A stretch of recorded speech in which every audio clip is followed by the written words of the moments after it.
C'est exactement le 10 avril 2017, lors du sommet extraordinaire de l'UEMOA organisé ici à Abidjan, que l'actuel président de la Commission de l'Union économique et monétaire ouest-africaine, l'ancien ministre nigérien de l'économie et des finances, Abdallah Bourema, a été élu.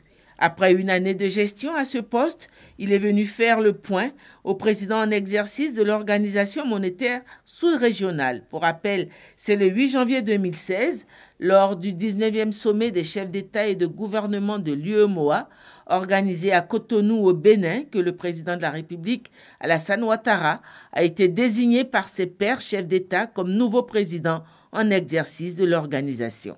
J'ai brièvement exposé au président de la République l'état de mise en œuvre des décisions à travers d'abord le collectif budgétaire qui a été approuvé en juin 2017, qui a consacré le basculement du prélèvement communautaire de solidarité de 1% à 0,80, l'élaboration d'une feuille de route 2017-2021 qui fixe les objectifs et les missions de l'Union en lien avec les orientations qui ont été définies à Abidjan le 10 avril 2017.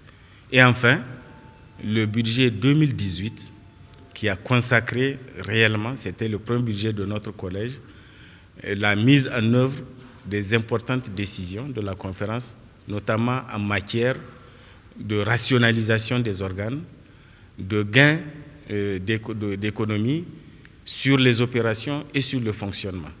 Pour vous donner une idée, le budget 2018 a été réduit du quart par rapport au budget 2017. Donc voilà l'état que j'ai brossé au président de la République. Au terme de la durée du mandat, qui est de 2 ans, l'UEMOA va tenir son prochain sommet. Le sujet a été également abordé.